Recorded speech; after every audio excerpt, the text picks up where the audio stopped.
Hello, hello, everybody. Everybody, listen up for a minute. Hello, everybody. I would like to welcome everybody here today on behalf of our revolution. So this is my mic. Jersey, This is reliable. and on behalf of all the other participating organizations that we have here today. Let's give each other a round of applause.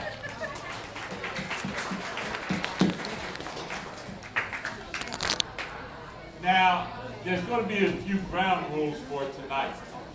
One of the ground rules would be is you have to socialize.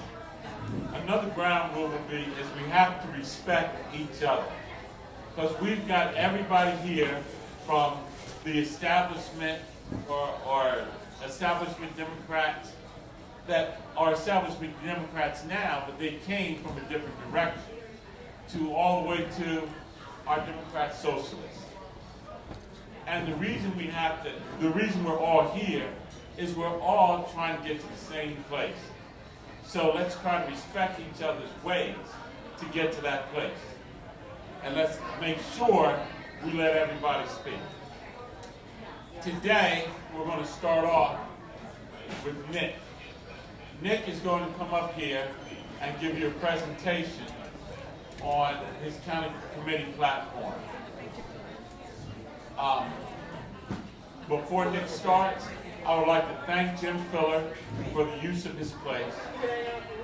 I would like to let you know Nicole is the bartender, and she happens to be our favorite bartender at our revolution. And I'd like to thank Christina as the server. I want to point out we have Gary here today from Camden. Where's that young couple I just met from Cape May that moved up here? And let's get started with the day. You ready, Nick?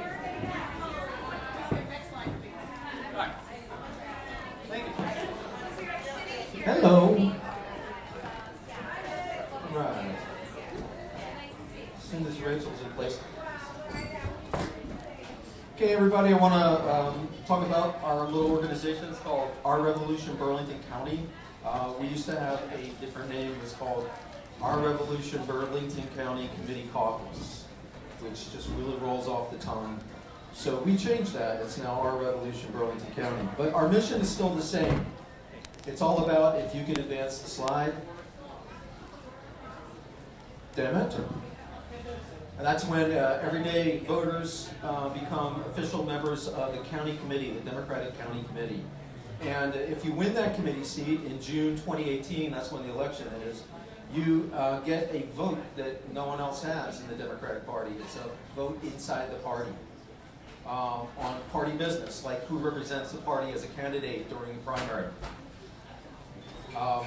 But before I talk about how the committee works a little bit more, let me talk about a little bit about the divisions that have come up between, we've already gone to the next slide. And that is the slide. I call the three camps. One is called Camp Shut Up and Sit Down. That's something I discovered when I started to organize and try to get people into the party. It was mostly what we call, like us people in the Bernie camp, call establishment Democrats. They might comprise, I would say, about probably a little more than 50% of the party, and including most of the current leadership. Many of them have really deep political experience. They know how to run elections. They understand how fundraising goes. They know the laws. They can really help you if you're a candidate and you're trying to win an election. But they're also a little bit mistrustful of newcomers or people from the outside.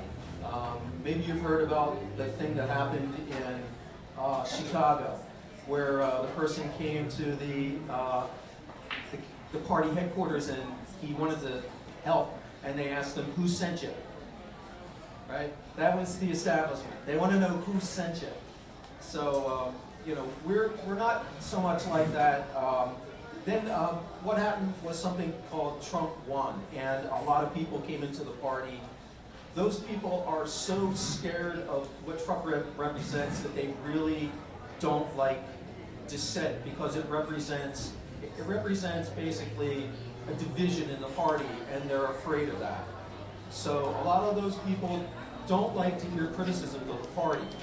So that can't shut up and sit down includes them as well. I believe that they're well-meaning for the most part, but they value unity over dissent, and that's something I think shouldn't happen. The second group is where I think I'm in, and it's called Dem Enter. There's a lot of people already in the party that fit into this group. We believe that reform is needed, more transparency, more decision-making by rank and file. We want to increase the percentage of people who think like that inside the party. So we want to bring more people in, not less, not to keep it the same. And contrary to what you might think, that is not so hard to do. And I'll talk a little bit more about that in a second. The third camp are those people who are really absolutely thoroughly disgusted with Democrats. And they like this Dem exit strategy. They think that the party can't change, ever. And I don't think that's correct. I believe that all of us are going to have a part that we'll play, including the Dem exit people. If they're successful in creating a third party, maybe I'll join it. Just depends on what that party is. And but that's a tall task, and it may not happen. But what they will be successful in is pressuring Democrats to move to the left, which is what we want. Next slide. So for the people who think the Democrats can't change, take a look at these two Democrats and tell me if they're the same. Okay? One was a believer in big government. They believed that government could increase the prosperity of the whole country from the bottom up. And the other one came in after a long period of Republican rule and said basically the era of big government is over. I'll do my best. All right, there was a lot of movement towards making the private sector do things that needed doing, privatization. So the party changed hugely from the 30s and 70s to the 90s. It can happen. Next slide. I don't want people to think that I don't like establishment Democrats, because a lot of them are my friends. We believe in, many of us believe in the same things, but some of our leadership doesn't, and they don't think that there's any change needed. I just wanted to pick up this last article that I saw the other day. It says that many of the party believe that there's not a united message. Nancy Pelosi said people don't want a new direction, and I think that she's just really out of touch, and there's a lot of our leadership that's that way, and that's what the problem is, the leadership. It's not the party. All you need to do is change the leadership, and the party will change. But how do you do that? So in order to do that, you need to understand how the party works, which is a bit of a boring subject, but next slide. So in Burlington County, here's how it works. The Democratic Party is broken down into representatives for each township that are based upon the amount of people in that township. Here's a number, here's a few of them. Cinnaminson Township gets 44 representatives. Because of its population, Burlington Township, 38. A place like Bass River gets 2. Okay, so if you add those all up, on the next slide, please.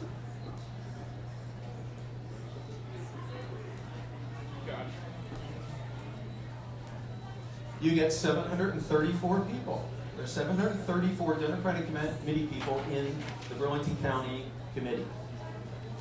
There's only about 440 of those seats filled. Why? Because a lot of people don't even understand what a seat is. They don't care to run for it. So there's about 60% of the committee filled. And 294 vacancies. That's as of 2014.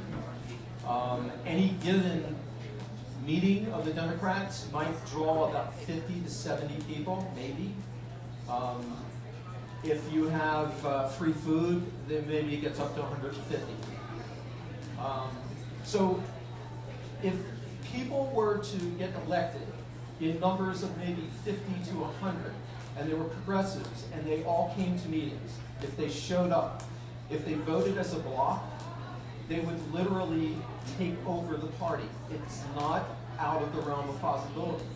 And it is not that difficult to get the committee seat. Next slide.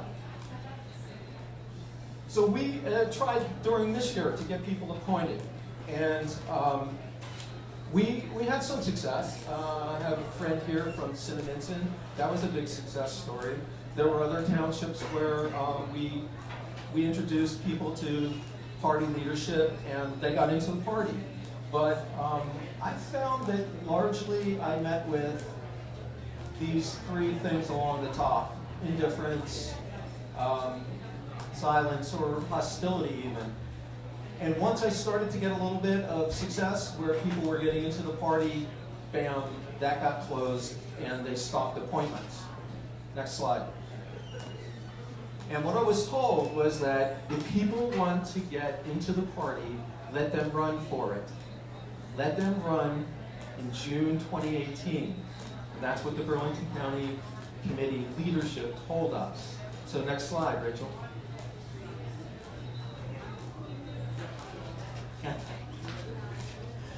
Hey Rachel, can you go to the next slide? So if they say run for it, that's what we're going to do. We're going to run people for a Burlington County Committee. What our goal is to get 50 to 100 people elected across the county, keep them coordinated, have them show up and vote as a block. And if we do that, we will change the party. Next slide. And the last one. So change is a process. It takes time. It can happen pretty quickly, or it can happen a little less quickly, but it'll happen. It's not like it's impossible. Last slide, please.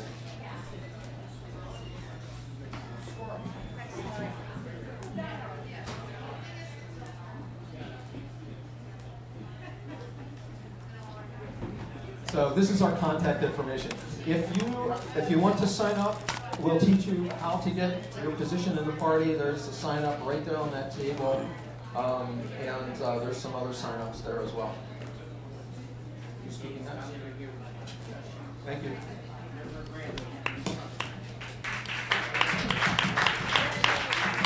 All right, Nick, thanks. Thanks so much. If anyone has any questions, please feel free. Please feel free to talk to Nick. We have a quick message from Fran. We are collecting socks and or gloves for the homeless. If you have any, the bag's over here. Citizens Media, do you want to say a few words before we get to our speakers? Yeah. We'll come to you now. All right, now we're going to start with our speakers. We have two champions of Burlington County. One did a total upset this past election in the freeholder race. We are here to present the Burlington County freeholder, Tom Pullian.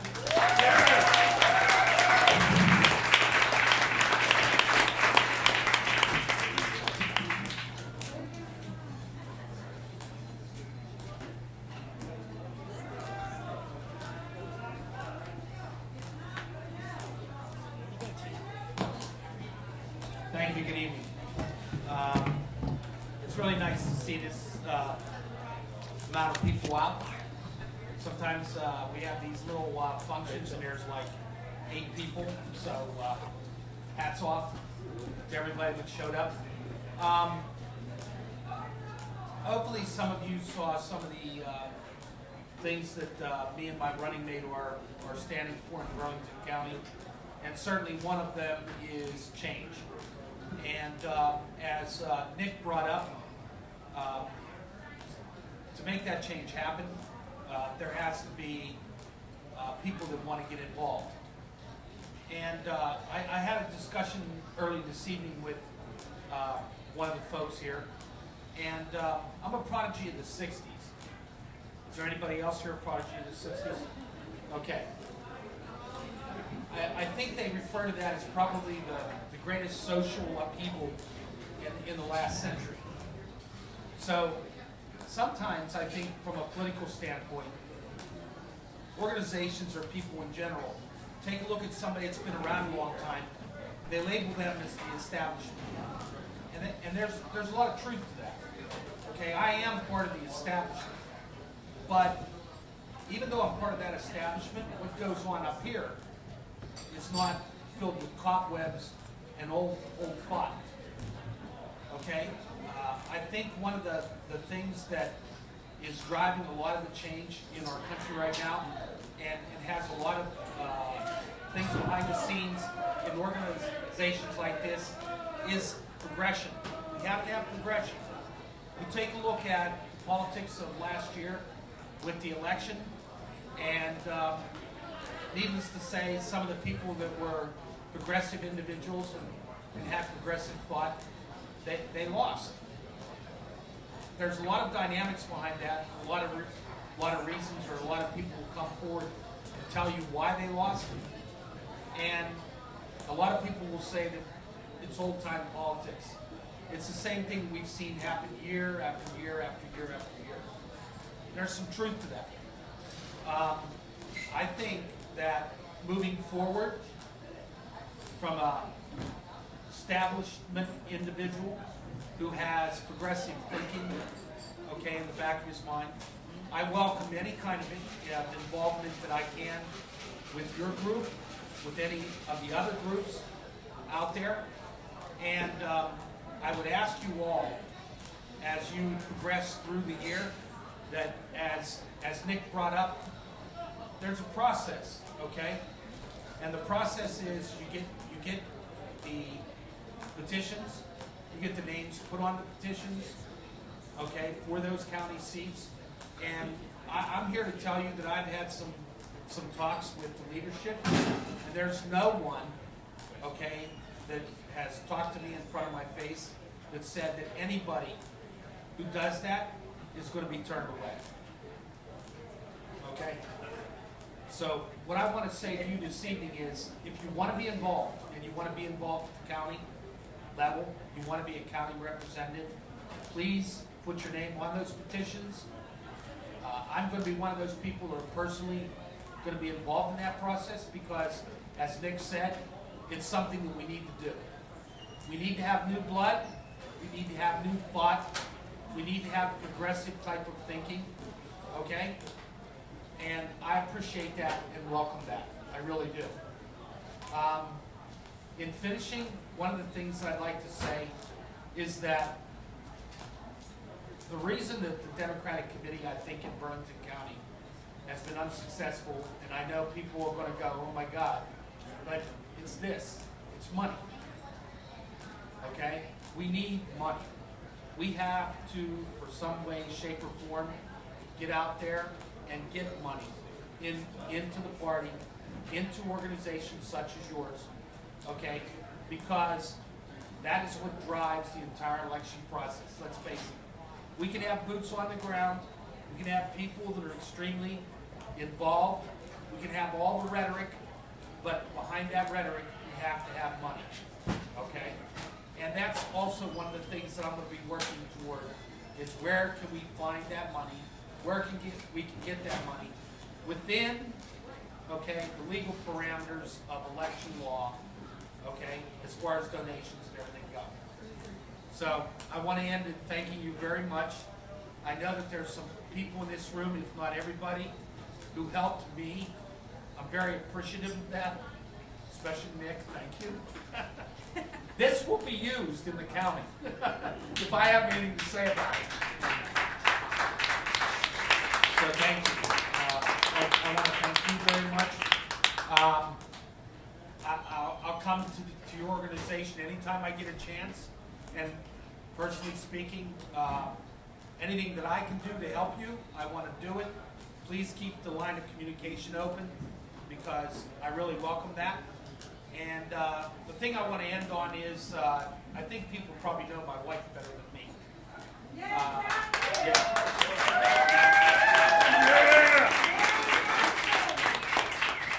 let's face it, that old adage about the woman behind the guy.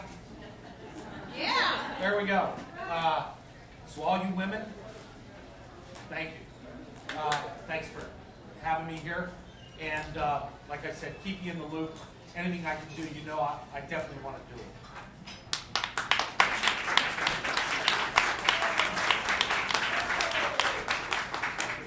You know, he talked about money just now. And yes, money is necessary evil. But this man won his campaign, won his seat on far less money than what the Republicans put in their party. And what we're going to have to do for people like him to make him worth our while, when he needs people to show up at meetings, we got to be there. I mean, we just can't expect him to fight for our issues and not turn out at the meeting. So if we're going to call ourselves progressives, let's be progressive enough. Instead of complaining, let's be progressive enough to show up and complain and hold people to what we voted for them for. And I believe Tom will be a very good example of that. Thank you. All right, the next person we have coming up here to speak is the 2017 candidate for U.S. Senate Legislative District 8, George Youngkin.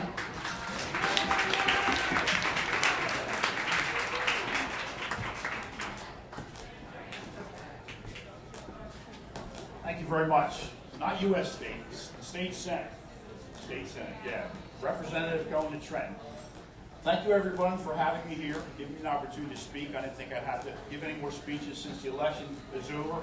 And I don't come with a fancy script, and I certainly don't come with a fancy slideshow like Nick does. But I'll echo what Tom said, and I have to take my hat off to Nick. If it wasn't for Nick, I would have never even been on the ballot, because at the 11th hour, still needing signatures on my ballot, Nick obtained those signatures for me, and my wife ran them up to Trenton. So Nick was my lifesaver. He got me on the ballot. So, like I said, I didn't really plan on speaking about anything, but I just wanted to touch base on some of the things that Nick said. And I've worn many hats over the years. I'm from Medford Township. I've been involved in local politics there since 1992. I ran for council a few times. I'm the Democratic Committee Chairman, and what Nick is talking about is true. That's the foundation of the party locally. And in Medford, we have a 50%, maybe 60% vacancy ratio. We have a 40% vacancy. We're trying our best to fill those seats. And just like I said, 2017 was an important race. 2018 is where we start to build our foundation. We start to get our house in order. We have to keep turning out, and it's very encouraging to see this many people come out on a weeknight to talk about our future. And our future really is about change. It's about getting more people involved. It's about turning out. Tom talked about money. I was with Tom step by step throughout most of the summer. Tom and I, we didn't have a lot of money. Our mission was to knock on doors and talk to people in groups like this and get our message out. We outworked our opponents tremendously. And I'm certain that whoever we put on the ballot in 2018 and in the future, that blueprint, not necessarily created by Tom and I, we went out and knocked on doors every chance we got. I walked with Tom's wife. I walked with Valvier. I walked with anybody. Nick, I walked with Nick the first day we walked in Mount Holly. So my goal was to hit all 20 municipalities in my district, which I did. And that's what it takes. It takes hard work. But one of the things I want to focus on is unity, party unity. The reason the Republicans are successful is because they don't fight publicly. They take their differences behind the scenes. We've got to learn that lesson. We've got to be better at that. Like I said, I'm encouraged by all these groups that came out. All these social media groups. Trouble is, we're all running in different directions. We're all going for the common goal, but we're focused in all different directions. We've got to come together. If there's differences, we need to settle our differences behind closed doors. We need to have that conversation, figure out our objectives, and keep that stuff in-house. because that's what they thrive on. They thrive on those little spats, public spats, and they bring the party down. So, like Tom talked about money, again, we didn't have a lot of money. And when I was running my campaign, I was a little bit troubled by that. I was a little bit bitter by the process. But over time, I've come to understand what that was all about. We went to the Planned Parenthood meeting in Trenton. They interviewed us, and the thing they focused on was viability. They said, we're going to interview you guys to see if you're viable candidates. And that's what people want to know when they're writing that check.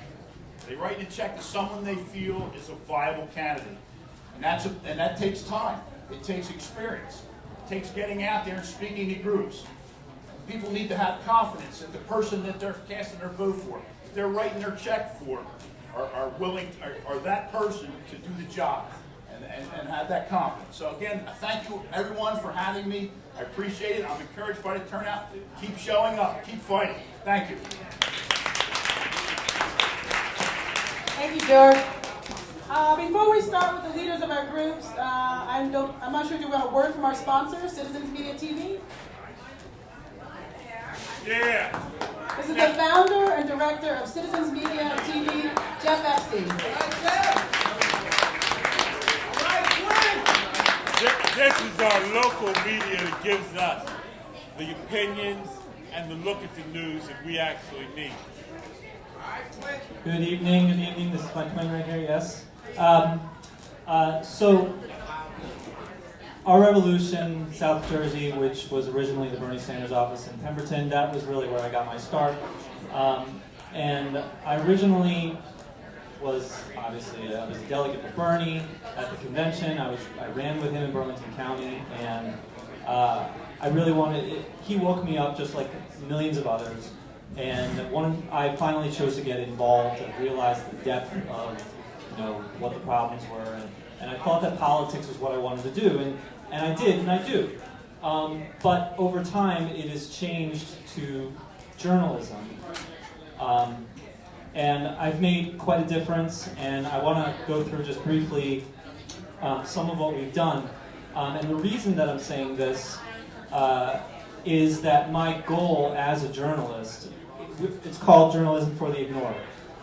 And what I want to do as a journalist, what I have been doing as a journalist, is covering what the mainstream media will not cover, what normal media outlets will not cover. And I see two ladies, I said hi to two ladies that were among a bunch of people, yes, right there, hello, shut out of a public meeting. And I was the only media outlet that stayed outside for the entire 2 hours that you were out there. And same thing with another Pinelands meeting. Public comment meeting, people were shut out. We were the only ones that stayed out there in the rain, in the freezing for 3 hours, documenting of those people. We were the only ones out there aside from like 15 minutes here and there. And things that I want to do, I would love, Mr. Pullian, and I would love to document the resistance that you get when you finally are sworn in. I would love to document that. So these are the things I want to support. I want to support progressive causes. I want to support progressive politicians. I want to support these kinds of things. So just briefly, a history of what we've done is I started out as a Bernie Sanders delegate. I was at the Bernie Sanders office. I ran with him. And then I started getting bitten by the live stream bug, and I documented lots of Trump events and just all over the place with protests and so on. And then I started getting into writing. And my editor, who makes all my writing better here, Ben, who I haven't paid a dime, has...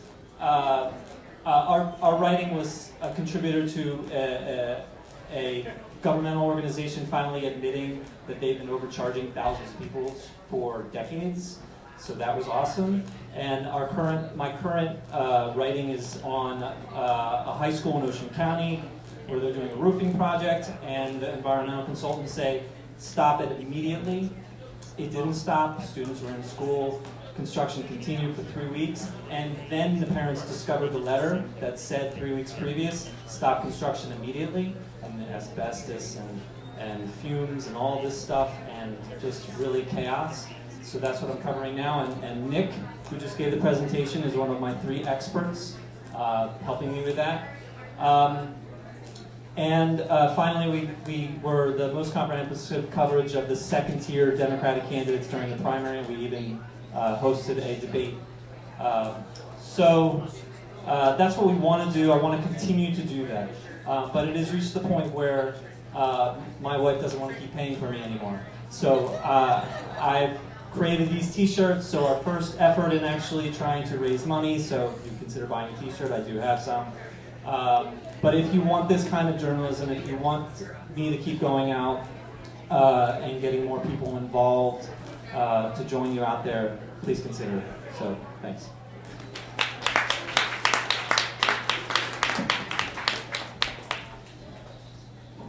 All right, when we started to organize this, a lot of us said, we're so similar with our issues, whether it's immigration, healthcare, education, but we're all these different little groups. So we decided to get together. So whether we're blue, green, purple, progressive, socialist, etc., we're all here today, and that's all that matters.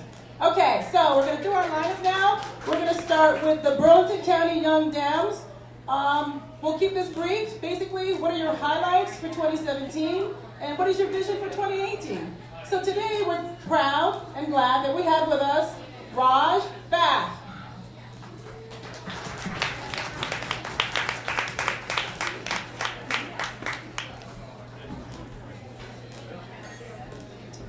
Good evening, everyone. For those of you who don't know me, my name is Raj Bath, and I'm the Vice Chair of the Burlington County Young Dems. 2017 was an amazing year. It was also a year for a few lows.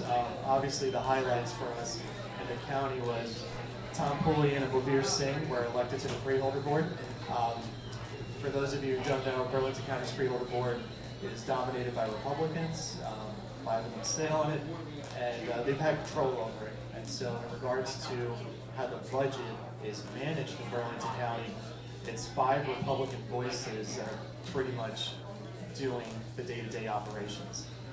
There's no other opinions. You can't push in anything, whether it's a progressive agenda or even small issues such as property tax reform and so forth. Apart from that, it's 2017. The Burlington County Young Dems, we're growing.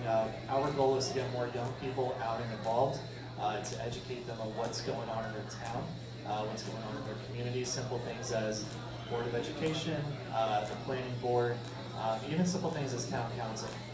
True power really lies at the bottom. I know right now, in the back of my mind, I'm thinking about what's going to happen in Alabama, but honestly, it all starts with local politics at the town.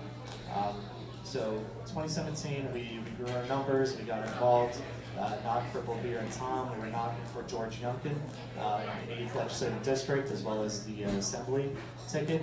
We had a lot of individuals who stepped up and ran at the local level, individuals who never thought they would ever run for public office. Your average Joe, your average mom who just works a 9 to 5, wants to spend time with the family. We had a lot of different people came out here. And apart from that, as we move into 2018, we're pretty much looking for anybody at the local level to run. There are a lot of town seats that are going to be popping up, and the one issue that we have with the Democratic Committee is we never have enough candidates. Nobody wants to run, everybody just wants to push it off onto someone else. But now is the opportunity and the time to kind of step up to the plate and take the challenge head on. Along with that, he's not here tonight, but the chair of the Burlington County Young Dems, Stephen Steglick, he's actually throwing his hat in to get the nomination as freeholder for next year. So there are 2 seats up for Burlington County freeholder, and Stephen Steglick, a young Dem, is one of them who's throwing his hat in.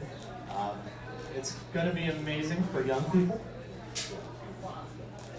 Yes. And so we're still kind of waiting to see who else is going to throw their hat in the race.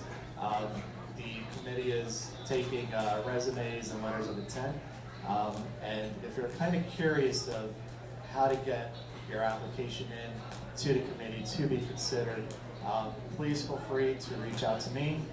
Feel free to reach out to Tom Pullian. You can give you a great breakdown on how that goes. But we also have another exciting thing happening in Burlington County. So the 3rd Congressional District is going to be up next year. Tom MacArthur's seat is at play, and we have a gentleman named Andy Kim who's going to be running. And Andy's done a great job thus far of raising money from small donors, but he's also done a phenomenal job of, he kind of put his campaign on hold this year, and he was out knocking for George, he was out supporting Tom and Bovere, and he was supporting Democrats in the 6th Legislative District. And that just kind of shows the character of an individual. Many people would say, look, I'm running in 2018, I want to take the limelight, it's a congressional seat, let me get whatever money I can, let me get whatever support I can. But Andy really put that aside, and he helped out the local Democrats a lot. And so for us, that's the kind of individual we need in Congress. But with that being,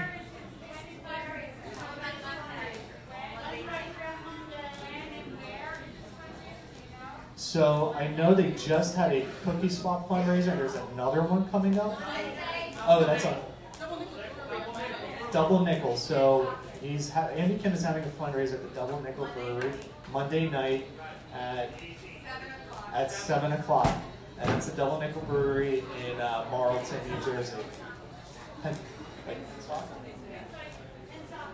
I apologize. It's the Double Nickel Brewery in Pennsauken.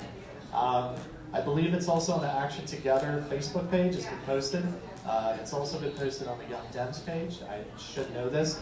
Thank you so much for the plug. But with that being said, I don't want to take up too much time.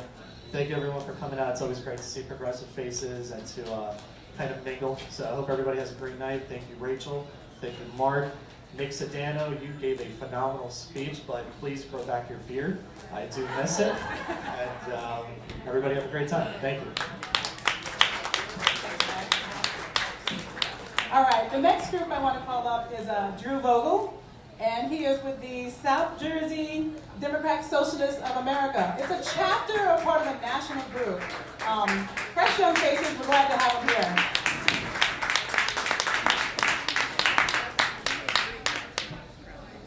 Thank you very much. Very happy to be here. Fran came to our November general meeting and graciously invited us to attend this holiday party because our groups do have so much in common, so many similar goals. And I wanted to come here in that spirit so I can support some of the great work that you've all been doing, and so I can tell you about some of the stuff that we've been doing as well.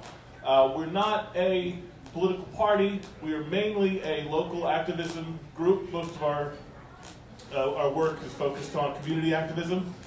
This year we have been we collected school supplies for a Camden school in the fall. Right now we're in the middle of collecting stocking stuffers for needy families. Excuse me while I look at my notes. Some of our members even tonight, are working with a group called Distributing Dignity, giving out new bras and feminine hygiene products to women in need.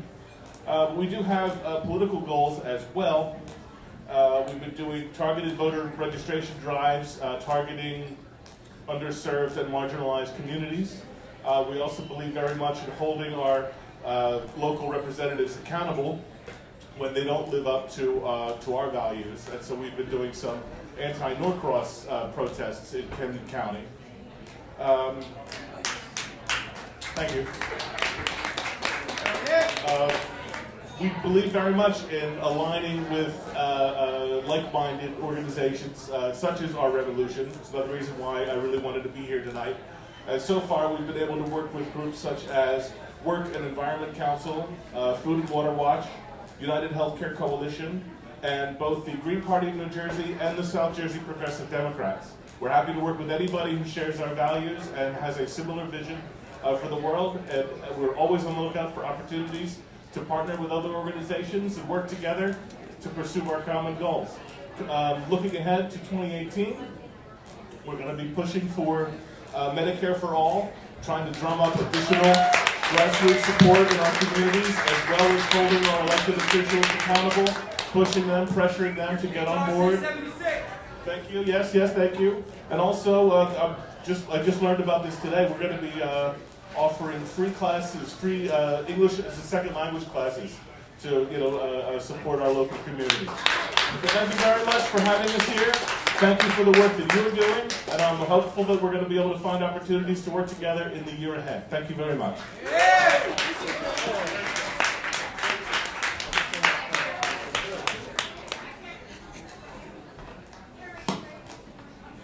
I want to reiterate on something he just said. We have to hold people accountable to our vote. If we're not going to make them accountable to our vote, there's no sense in voting. I saw Fran put out something on the internet one day. I might not even go out to vote. You know what? It's the political people's job to give us a viable reason to vote. Because that type of apathy is taking over our country. And it's the people that came here tonight to speak, like the freeholder people, the state senate people, it's their job to make us want to get out there. Give us a reason for voting. Thank you, Mark. Judy Amorosa. Judy is with a group called the South Jersey Progressive Democrats. I believe they started in Camden and then Camden County. And now they've got this nice fancy name. So this is Judy Amorosa.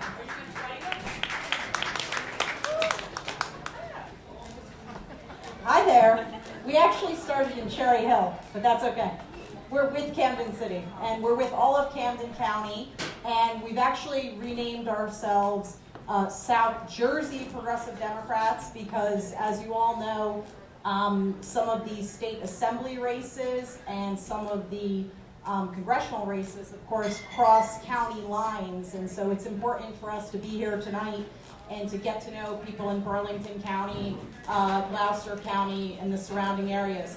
In 2017, the end of February of 2017, Our Revolution hosted an event in Gloucester City. Some of you may have been there. And they said, hey, we're looking for people to run for county committee. And so I had a neighbor in Cherry Hill, and we're sort of community activists in Cherry Hill, just 2 people. And we said, oh, let's go to this meeting and see what it's about, because we don't like what's going on in Cherry Hill with our all-Democrat council. And I think if anybody knows Camden County politics, we have a dominant political machine there. So we may be Democrat in name only.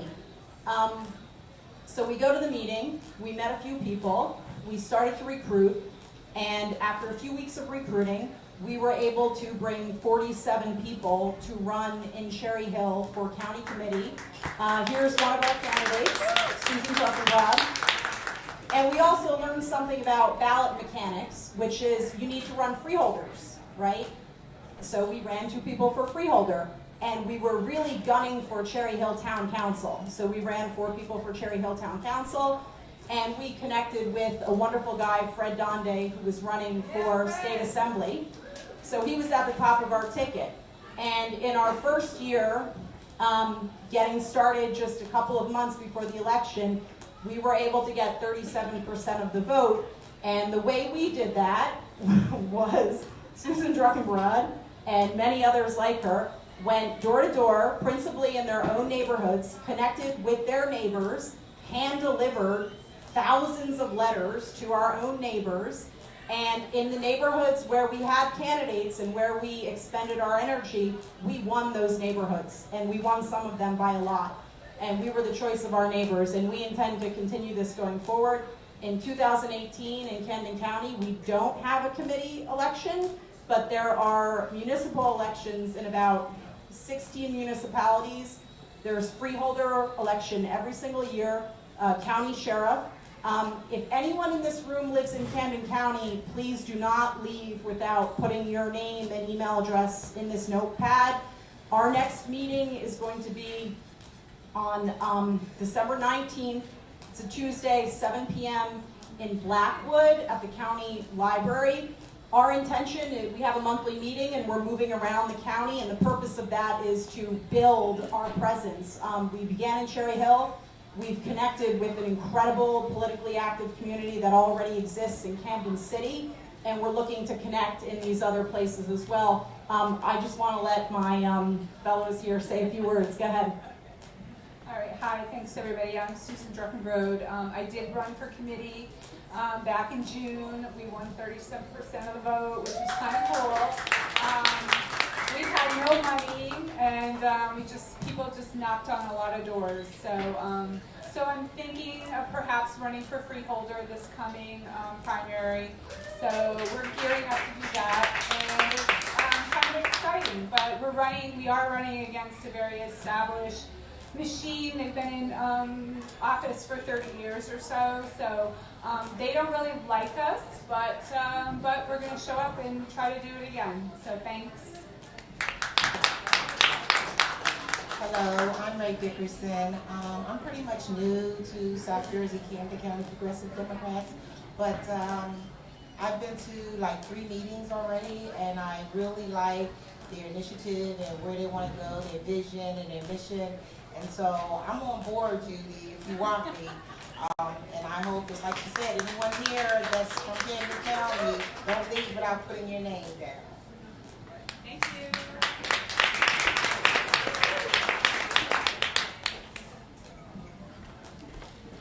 All right, thank you very much.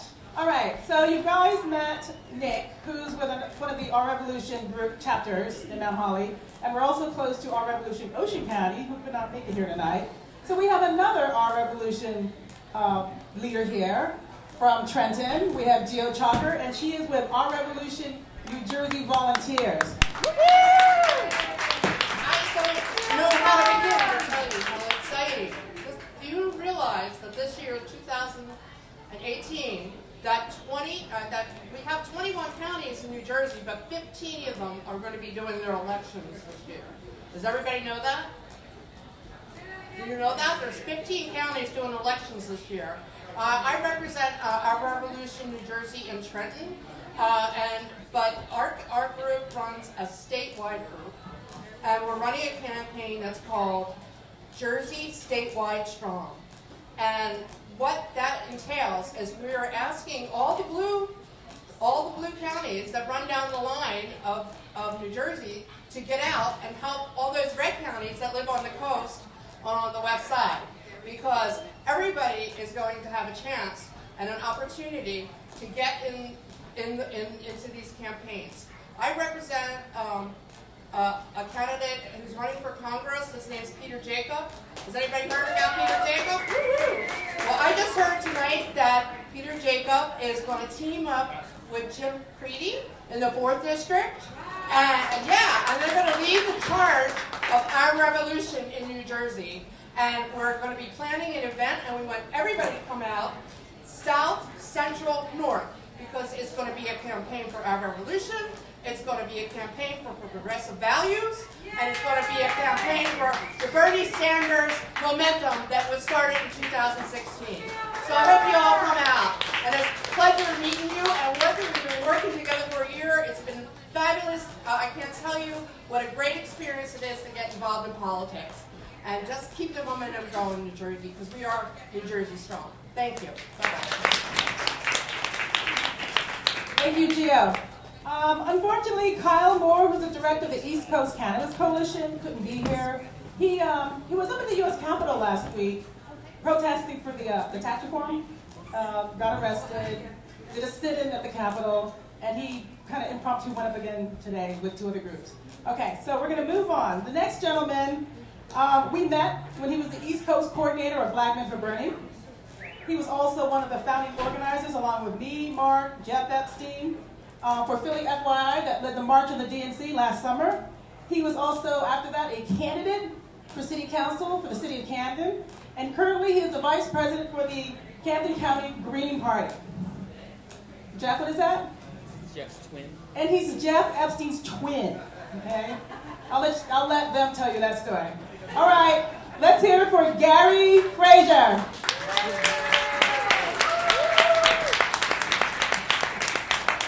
All right, good evening, everyone. So, before I get started here into my little spiel, that's my twin and how we got started. We got started right down here in Pemberton.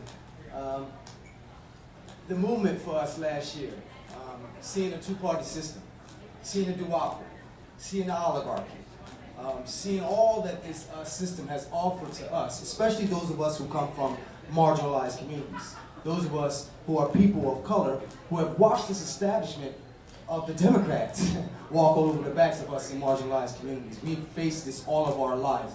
I'm a 70s baby, so I grew up, I came out right after the time the civil rights movement was, coming out of its era. And so I got a chance to see a lot of life. At 42 years of age now, I can recall back in my time I wasn't allowed to go in places like Gloucester. I couldn't go over the hump that led into places like that. People of color didn't have such an opportunity.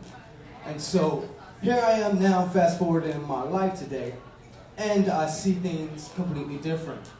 For me, as a person of color, I grew up with a line in the sand that told me that you guys were our enemies. And I need y'all to pay attention to that. Like seriously, you guys are talking about diversifying. You guys are talking about organizing. You guys are talking about a movement. So for me, and I really want y'all to hear me because this is important to me, because this affects my people of color, who you say are not showing up at the polls, who you say are not voting their numbers, but you want their organization, you want their votes, you want them to become part of what you're doing. So I need y'all attention, because I'm a person of color, and I have to go back into my marginalized communities and sell what you guys are saying.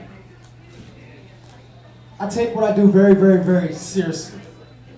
I come from the city of Camden, one of the most dangerous cities in America, one of the most impoverished cities in America. I have watched the Democratic Party walk all over the backs of us in marginalized communities. I've watched them kick the can down the street. I've watched them underfund our schools. I've watched them take our children and crowd them in schools while they make political gains and construct agendas for themselves. Now when I look over into my suburbanite communities, give you a case in point, Haddon Avenue in the city of Camden. Looks like a third world country. But yet, you can walk 5 minutes to the other side of Haddon Avenue, where my fellow suburbanites live at, and you can see the Christmas ornaments. You can hear the sleigh bells ringing. You can hear the children playing. You can see the economic opportunity. But when you look over here on my side in Camden, in my Haddon Avenue, there are no birds chirping. There are no bells ringing. There are no hopes there for our people. So when I have to come before a diverse group of people and talk about where we are moving at in 2017 as a Green, you must first understand where we've been at. You must first take it back to Reagan's era and bring yourselves up to speed. And after you take it back to Reagan's era, walk yourselves through the civil rights movement of Dr. Martin Luther King, as he spoke with the progressive tongue and as his ideology talked about the socialist movement. He talked about freedom for all. He talked about us all coming together and doing what you all are talking about doing right now. But the problem is, you guys have not gained entry into marginalized communities. You don't know how to organize in marginalized communities because you don't know the people you are seeking to organize with. So let me give you a quick minute, if I can, on what it's going to entail for that to happen for you. You can be connected to all. You can connect it to some. But if you ain't got connections to the roots, you're not getting in our communities. And I'm going to tell you that because I am the gorilla in Camden. And I am an activist in Camden. And ain't nobody coming in Camden to tell us what's best for us. See, we've been handed that all our lives. What's important for all of you to understand tonight is that if you want to organize, you can't be afraid to come in to them cities. And you can't come and spend one day You can't come bringing bags of groceries like you're some savior. You must first come with an understanding of our conditions. You must first come with an understanding of knowing how we got to where we are as people of color. Many of you mistake our passion for anger, but you forget to look at why we are where we are at. As an activist and as a leader in my city, what I am teaching my people is that this imaginary line that has been in the sand and has kept so many of us divided and separated does not exist no more. And the reason why people of color don't know this is because they have only seen what they have seen. And they didn't get a chance to participate in a political revolution that was so important for them to participate in last year. I had 3 national appearances on CNN in which I warned the Democrats each time I went there about their faith. Behind the scenes, as we were organizing in massive groups ranging anywhere from 10,000 to 50,000 per group, the Bernie or Bust movement, the Philly FYI, the Occupy DNC, the Bernie Revolutionaries, all of us were in back groups organizing. And as we were organizing and we were down here in Pemberton with Rachel and Mark and my twin right there, we saw a change happen. We saw a movement that Bernie Sanders ignited. For us, it was simple. People of color didn't see this revolution. They didn't see 5,000 people that were white marching up and down the streets in Philadelphia with a banner that said Black Lives Matter. Black people didn't get a chance to see in Collinswood on 4 corners of the block where more than 200 people gathered that were white from the ages of 90 to as young as 1 with t-shirts on that said that Black Lives Matter. I was one of the few blacks that was out there that day, but I felt like one of a million blacks out there that day. And I felt like that because for the first time, everything that I was taught of as a person of color, I had to question.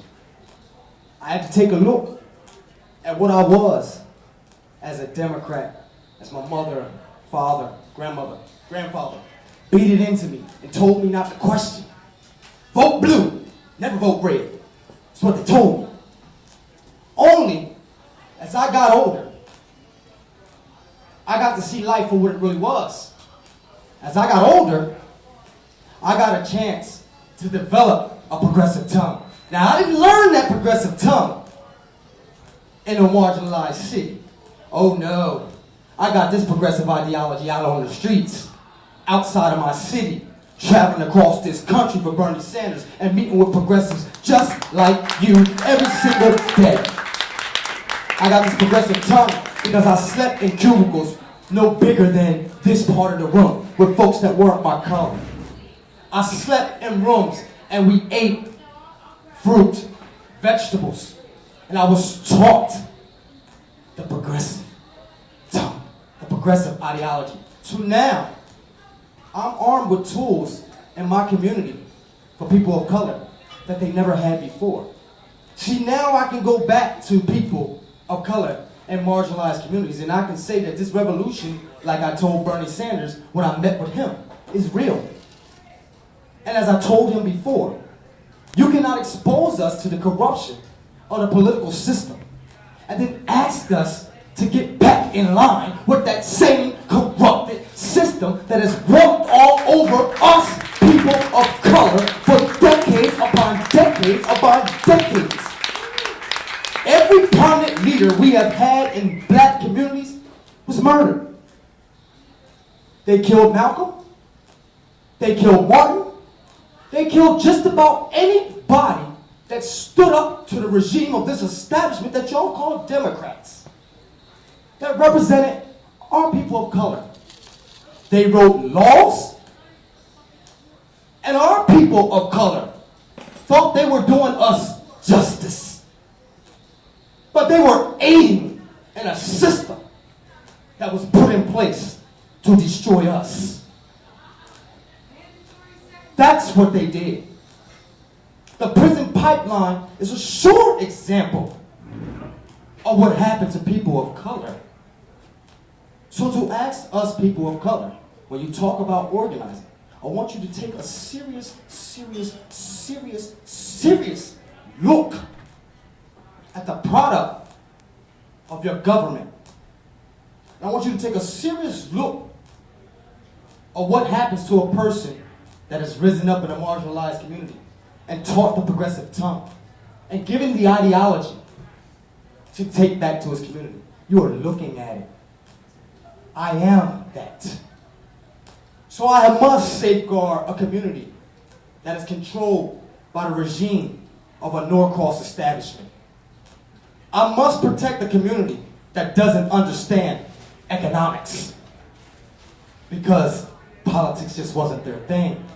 When you talked about politics to the black community, they didn't want to hear it, because America was set on what was going to happen to some of us in marginalized communities that you want to diversify in now. So, in this movement, what I've taken back, and because we are no longer affiliated with that regime, people of color, those of us who are awake, those of us who are reading, those of us who understands what Dr. Martin Luther King's real dream was, there wasn't no March on Arlington, people, let me tell you. It definitely wasn't that. That progressive socialist tongue that King had is what you see in this room right now. And that's what he meant to do. And he was killed because he was going to bring this socialist movement that is happening right now together then. This is not something that is just happening. And none of us came together or rose up or got what we got, electrifying us the way that we did to cause this massive movement across this country like we did. We did it because morally inside John F. Kennedy died. Morally inside Robert F. Kennedy died. Morally inside Dr. King was killed. And they died for our rights. And so, if we are going to uphold the progressive tongue, you must first take a serious look at the conditions when you are asking us to get in line with something that we've been in line for all of our damn lives. And it's gotten us nowhere. It got us nowhere for 8 years, and we elected a black president. And you look at our conditions in our cities, and you tell me what's different. We are not going back. We didn't leave it to go back. And so, we are in agreement that if your values align with what we stand on in the pillars of our party that speaks to, for, and by our people, that says our people, our planet over profit, that we will not line ourselves up with these corporateers and take their political money, then you belong in a party that stands for us people of color. Because damn it, that's where I'm taking my people at, to a party that they don't have to line themselves up. A party that they don't have to be a part of, that controls them. A party that accepts them from all walks of life, whether they're white, black, Jew, Christian, Muslim, gay, straight, or transgender. And that's the progressive tongue. We are no one's judge, but we have a duty to uphold, and that's at the polls. So I challenge all of you who say you want to grow your organizations, who say that you want to diversify. Take a look at what we are doing. We're not here to influence anyone, but let the record show. California is a sure battleground state in this country. Since the election last year, we have more than 100,000 registered Greens in California. That's bigger than our entire party in the country. And that's not including those who are not registered locally to our Green Party. And so, I would encourage y'all, as we continue our efforts in Dem Exit, people of color need to be put in positions of empowerment. And if you're not going to put them in positions of empowerment in your organizations, they're not coming. Thank y'all.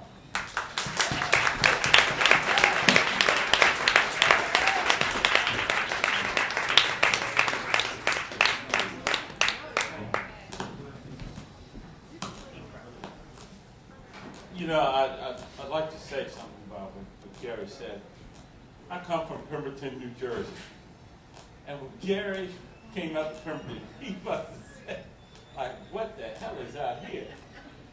You know, and he's right about impoverishment in the black community. He's right about representation. Because in Pemberton, it's a poor community.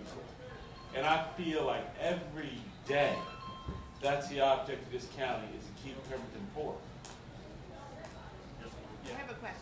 Yeah. Because I ask this question all the time. New Jersey has 4 that I can count, maybe more, great cities. Newark, Trenton, Camden, and Atlantic City. Why don't these cities get any respect? Why is the suburban attitude about our great cities, why doesn't that prevail? Why aren't we supporting our cities? There's lots of history. There's architecture. There's room for affordable housing, for innovation in alternative energy. And yet our great cities are neglected. I'd like to see that change. Gary, I think we're going to need you up here for this. One thing I'd like to say on that question is our cities are going to change because of black flight out of these cities, because of gentrification. And those people, more and more and more of them, are being moved out into rural communities. In Pemberton, we have a red carpet inn. And all that red carpet inn for is one of the biggest businesses we have in a 63 square mile radius.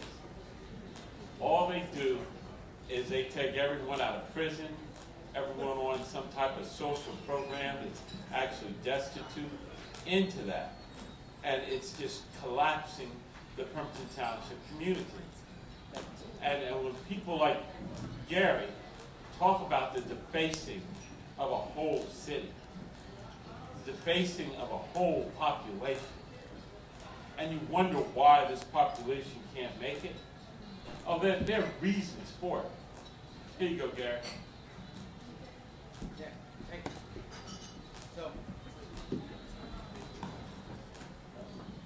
Yeah, so I think I'll just tell you, like I told you again, I'll reiterate what I said. Bottom line is, if you want people of color to look outside of that in which they've been at, then you can't be afraid to go into there. For all of your lives, you've only known what you read in the tabloids or what you've seen on the mainstream media. And the mainstream media has been able to utilize that to control you and keep you out of our marginalized communities. I have a person right there, her name is Kim. And I tested Kim. I brought Kim into Camden. And I took Kim around in Camden and I wanted to see if Kim was really true about what she said she was doing. Make no mistake about it, I'm green, but anybody in here that knows me will tell you I don't give a damn what I am. If it ain't right, I'm going to get you on it. I'm going to come for you. Because I believe in accountability. But I tested Kim. And when I tested Kim and I brought her into Camden, one thing that stuck out about me, and I'll be very quick, what stuck out to me was the fact that I sat her in front of a person of color, and they began a conversation. So the person of color questioned her and said, what is the reason that you are here? Why are you here? Kim, what was your response? That's right. Kim told that lady, person of color, because we need each other. Now, I thought about interceding at that moment, but I kind of stepped back. Because I wanted to see the person of color's response, because it was that important, because we're talking about diversifying. There was no response from the black person, and I'll tell you exactly why. Because nobody told her before that she was needed. Nobody gave her or put her in a position to make her feel like she was needed. See, she's been holding down the homes while we've been getting locked up, selling the drugs to stay afloat out here because of these laws. While they've been maintaining our homes, keeping money on our books, and keeping the phones available for us. So you guys have a lot to learn. And I'm willing to work with any of you. Because the only way you're going to diversify or grow anything is if you need people like me who have a strong connection to the community, that knows the community and knows the needs of our community. If you're not willing to meet those needs, our people ain't coming. Thank you, Gary. Thank you, Gary, for very compelling words. If anyone's interested in listening more to Gary, he has a very active Facebook site where he's doing things like driving his children to school or hooking up the television, and he has these live streams where he just talks to you the way he's been talking to us tonight. Sometimes he has these cute names for him, like having tea with Gary, and he's talking. Or it's the world according to Gary. Okay, so seriously, like, friend him. I'm sure he'll friend you back, and you can hear more about Gary. All right, we have a few more groups. Sue Altman, she is with the South Jersey Women for Progressive Change. Would like to say a few things. Hi, everyone. Thanks for sticking around. Gary, thank you for that. Hi, Gary. So we're the South Jersey Women for Progressive Change. And we started as a Facebook group. We have over 8,000 members on Facebook, which is awesome. So then we had that as I know many of us are familiar with this conundrum, how do you get Facebook group energy into actual energy and actual action energy? So we spent the summer reorganizing. We now have issue groups. We have political action groups. And we're off to a really, really good start in sort of our rebirth. So we've got, for instance, we're working on an immigration plan for Camden County. We're working on a fair and welcoming county policy, as well as municipal identifications for everybody who might need them in Camden County. So if you're interested and you live in Camden County, we'll be doing an action at the Freeholder meeting on January 18th. We are also, of course, rather cliche-like, attending the Women's March in Philadelphia on the 20th. Yes, of course. I know. It's almost too obvious. And then on the 21st, actually, we're very fortunate. We're hosting a candidate event for the 2nd Congressional District, for Lobiondo's district. So we have right now the go-ahead of all 3 congressional candidates, including Van Drew, including Sean Tom, who's over there right now, and Tansy Youngblood, who will be coming to our event. So mark your calendar. It's on January 21st. You know, I know we all have an interest in South Jersey more broadly, so even if you live in an already blue district like I do, I live in Camden County, so Don Norcross is our representative. So even if I live there, I'm still going to take an interest in what's happening down in CD2 because I care about flipping it, and I care about flipping it on progressive terms, and that part's really, really important to us. So, long story short, we're really excited to be partnering with different groups across the state. And in South Jersey in particular, but also other progressive groups across the state. And we're very, very eager. We have a great membership. We're super fired up. And we really think we're riding a particular moment in history where great things can happen. And an outdated Democratic Party cannot sustain itself. And we truly believe it can. So standing with me today is Jennifer Like, one of our other board members. And you recognize this face, Susan Druckenbrod, who's a wearer of many hats. So Jen, do you want to just describe a little more of our political stuff? Just very briefly, I owe it all to Nick.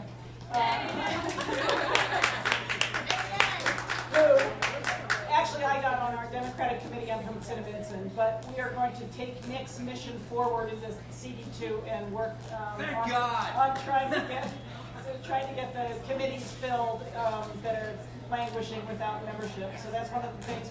We're also politically interested in voter registration, just doing that all the time everywhere because obviously that helps us. Anything to add? Okay, Susan, go ahead. Yeah, and I would be remiss to add also, we have a racial justice study group that's also building an action towards ending youth incarceration in New Jersey. And so if you're interested in any of those causes, come see us. We have some really, really impassioned leaders, and we're very committed to racial justice as a lens through which we see all issues. So I hope you'll join us, and thank you for having us today. Thank you. Thank you, Sue. Since we have a candidate for Congress here, Sean Tom, who's come all the way from Millville, I believe. He's running in Congressional District 2. Maybe he'd like to come up and say a few words, address our group.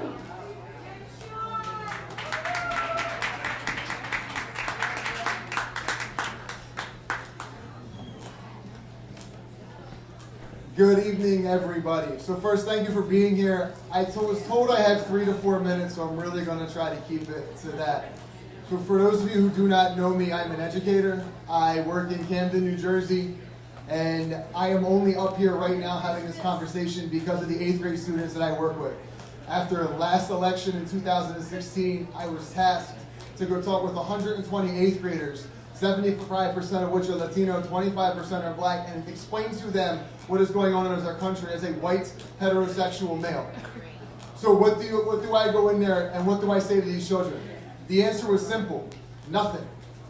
I walked in, I gave them the markers to the dry erase board, and I said, I need you to write what you are thinking, what you are feeling, be as brutally honest as what you can. I promise you I will not write you up if you have used profanity. So I walked out of the room, I came back in. After I picked my jaw up off the ground, I started reading out loud what they had said. And these are angry 13 and 14-year-old kids. And I say kids because they are kids. You had the classic F Trump, this and that. But it went more than that. Am I going to be deported? Is my mom going to be deported? What is going to happen to my family? Why is this country so racist? And then it kept on going. How am I going to afford to go to college? How many 13 or 14-year-old children do you know who are worried about how they're going to be able to afford to go to college? I don't know about most of you, but that wasn't my thought when I was 13 or 14 years old. But here they are thinking about this. So the conversation continued, and being 13 and 14-year-old 8th graders, they said, hey, Mr. Thom, you should run for president. And of course I laughed at them and I said, you guys know there's an age requirement, right? So they're like, no, really, you should run for House or you should run for Senate. And we kind of looked at each other and we said, yeah, let's do that.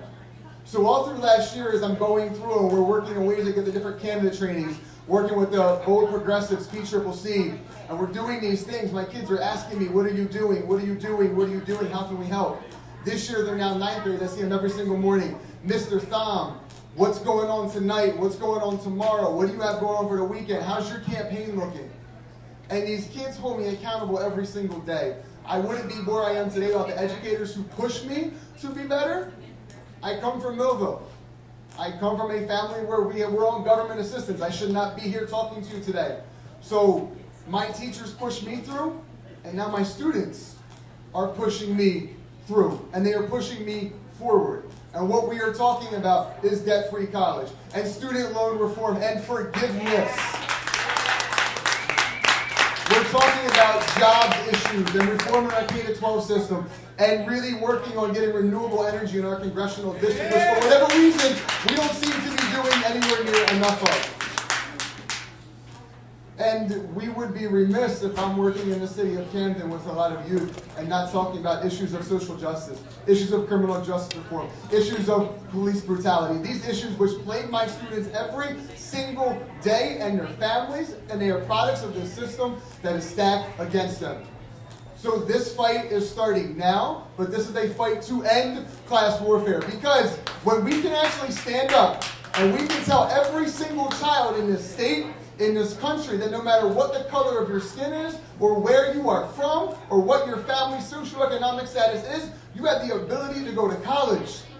If that is something we do and we reform our system, for the first time in the history of this nation, there may be some equality and equity, and everybody might have a fair chance to play in this game. So that is why I am here, and that is why I am running for Congress in New Jersey's 2nd Congressional District. And I look forward to working with a lot more of you later.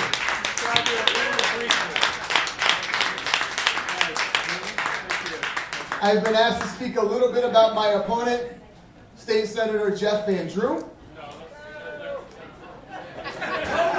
Just briefly.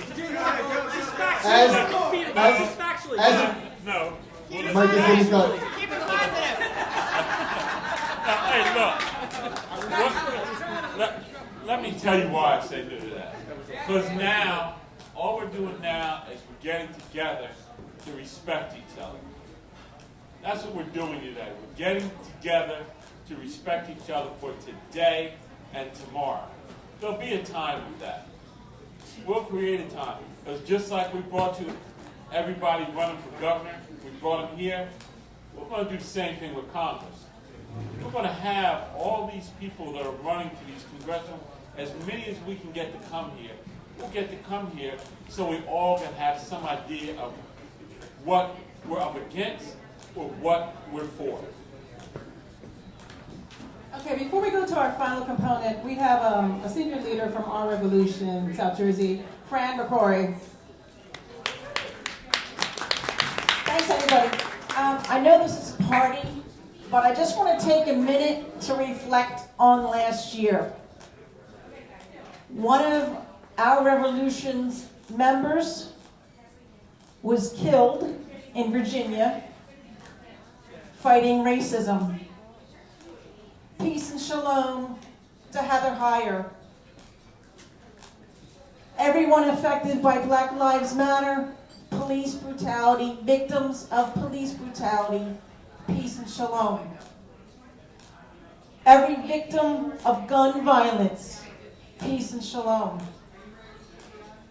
To the Native Americans fighting for their life and their lifeline, peace and shalom. I'll probably forget somebody, but DACA. Women who've been affected by sexual harassment, peace and shalom. And we're going to keep fighting for them in 2018. Thanks. Thank you, Fran. We're going into the final component now. Stephen Mark Giorgio, Mark had an idea where he said, we're always asking everyone to do something. Volunteer for something, donate money, knock on doors. So we had this idea, and we kind of called it the economic spirit of things, about entrepreneurship, ownership, and opportunity. So we have two people you might want to talk about, and talk about which one is it? First one we're going to choose is my baby girl. My baby girl. What I want to say is, everybody's always asking you for something. We want to be that organization that can give you something. It may not even be what you want, because she's in multi-level marketing. It may not, but then it may be something that'll appeal to you. But not only do we want to be able to ask you to help work, we're going to try our best to bring more jobs to our community, the progressive community. So I want to, you'll hear from Sierra, Georgia. My baby girl, let's hear it, y'all. We're going to hear from my baby girl. And we're going to hear from Jim Phillips. Now, my daughter is opening a gelato store in Philadelphia on the 1100 block of Front Street. She's been to Italy. She's a graduate to learn how to make gelato. She's a graduate of Howard University who had a fabulous job at the FAA, left her fabulous job to make gelato. Yes, I heard. But here she is, my baby girl. Hello. How's everybody feeling? Right. Well, those are some tough acts to follow. I will say I've really enjoyed myself. I'm from Pemberton, New Jersey. As you all know, Mark is my dad.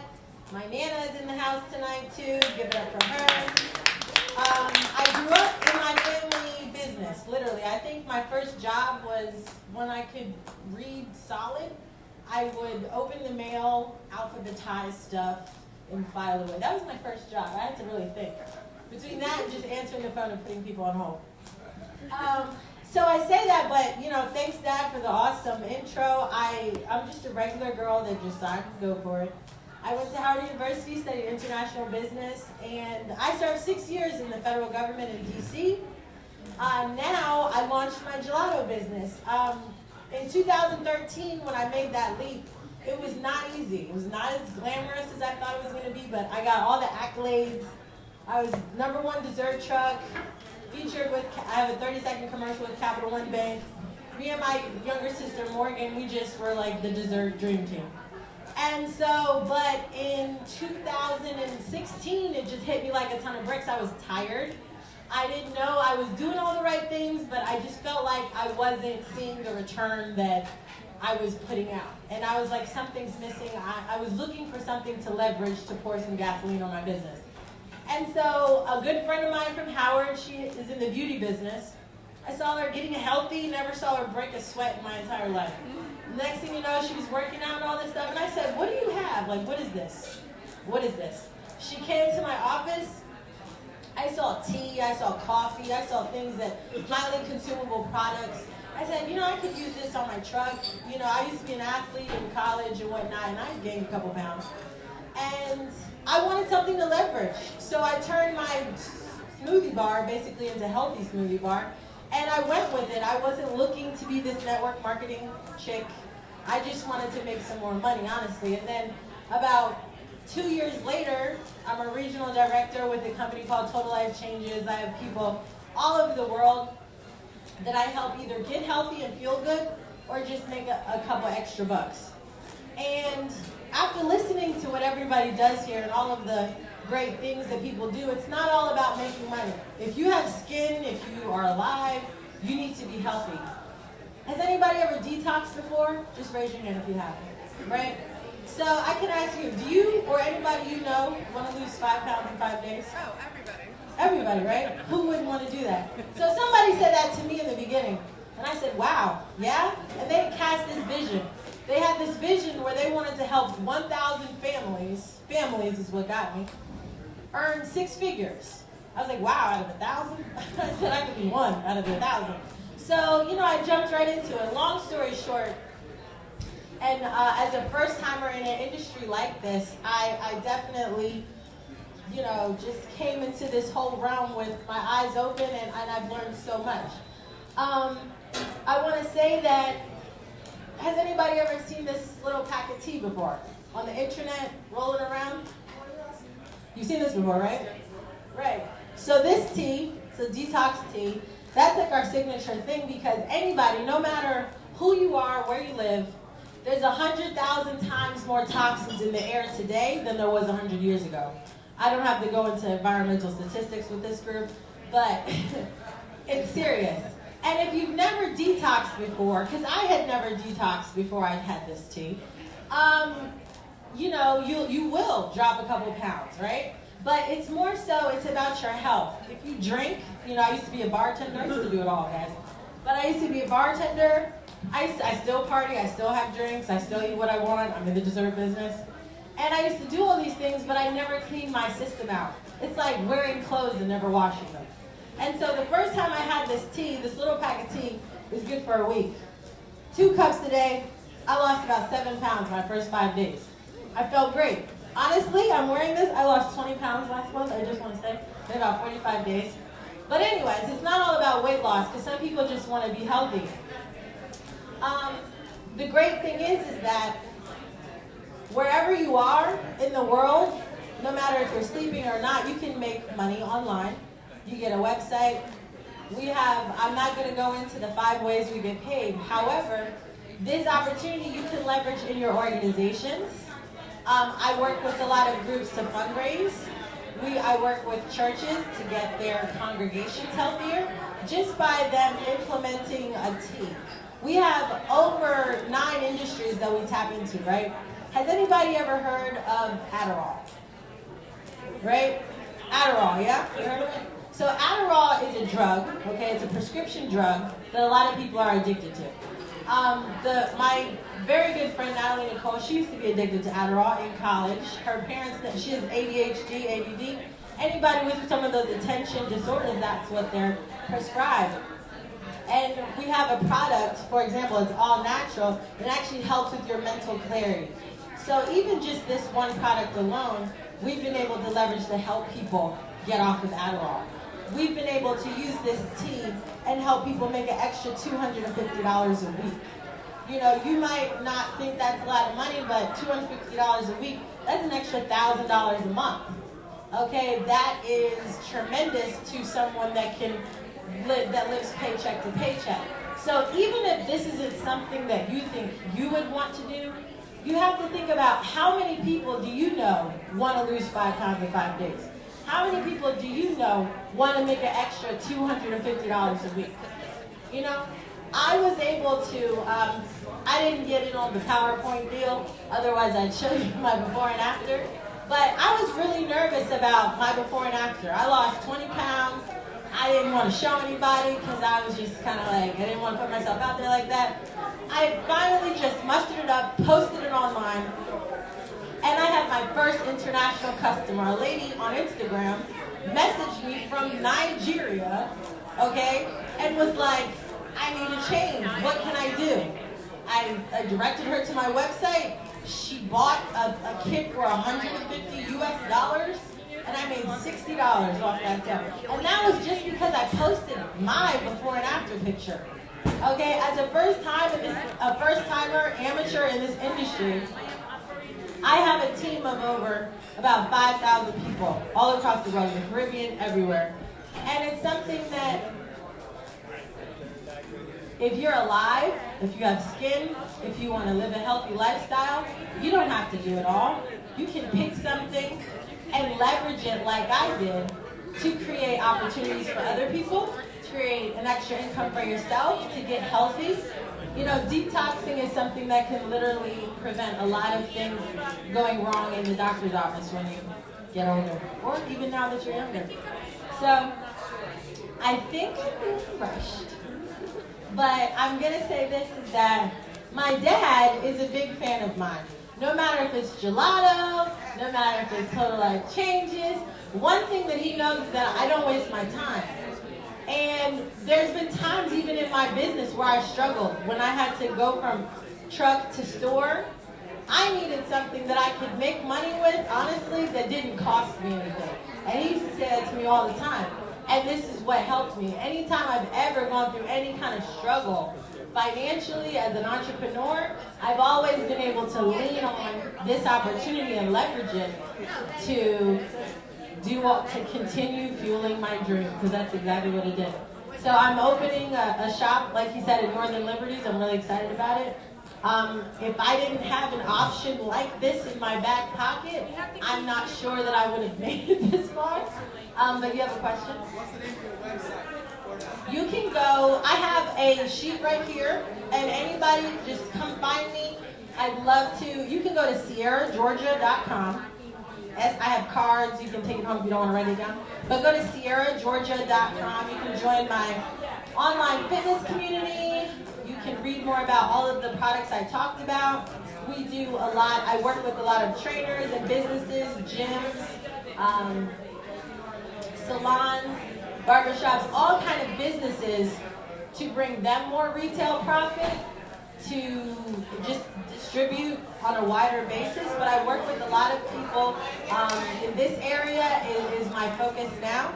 So you can just find me right here afterwards. I'll give you my card. But SierraGeorgia.com, I'm on all Instagram, social media. Check me out.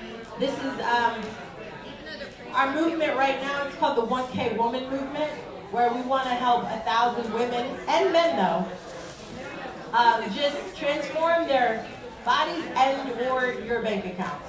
So it's about either one. If you don't want to make money, that's fine. If you want to look great, call me up. I can help you with that. Either way. So SierraGeorgia.com, just find me and get a card. Multi-level marketing has gotten so big that even business people are getting involved in it. And like I told my daughter, anytime you can make money and not have a big investment to put it into, you need to look at it. I'm going to give you Jim Filler right now. He's the owner of Dad's Bar and Grill, and he's one that allows us to have these affairs here. Thank you, Mark. I know the crowd's getting a little tired. I needed a plan B. My plan A, of course, is owning and running Dad's Bar and Grill for, I guess, 29 years now. We're going to be on our 30th year next year. It's hard to believe. When I came here, I had a full head of hair. I was thin. I was on my first wife, and everything was going great. What I bring is an opportunity to make a few bucks, save a few bucks. I'm in the energy business. Do the same thing that Tri-Eagle does in Burlington County. We can save you money on your utility bills, and we do the same thing with cell phones. Got a big push for cell phones. It's a multi-level company. And like I said, if you want to make a few bucks or save a few bucks, get in touch with me. I'm here every day or tonight, and I can set up a time when we can talk about it. I'm not as sexy as Sierra, so it's hard for me to compete. we have meetings here. Stream has meetings here every Monday at 7 o'clock. We've had them here for the last 3 years. And if anybody wants to talk about Stream in the inner city, I'm a specialist in it. I've worked with several pastors in Pennsylvania. I've worked with several pastors in Camden. And everybody has one common element. Whatever your mission, you need a few bucks in your pocket to fulfill your mission. So thank you. I want to thank Mark, George, and Rachel, and Jeff, and Nick, and Gary, and all the speakers tonight. I appreciate your coming out here. I appreciate your patronizing Dad's Bar and Grill. And I wish everybody luck in their political endeavors. And it's very interesting for me to sit here at 65 and hear how there is inspiration in the world and there's hope for change. Thank you very much, and come back. Oh, by the way, if you need a group place to gather, we're open. We are open. This is a good man. All right, thank you for coming out tonight. Remember, tonight's not the first day we get in contact with each other, but tonight is the first time some of us have been able to recognize each other. Let's not stop it here. Let's keep hope alive. Let's keep on running. Thank you very much for your evening. And I'd like to tell you, I love my girlfriend. Thank Rachel Delgado. We'll speak to y'all later. Thank you.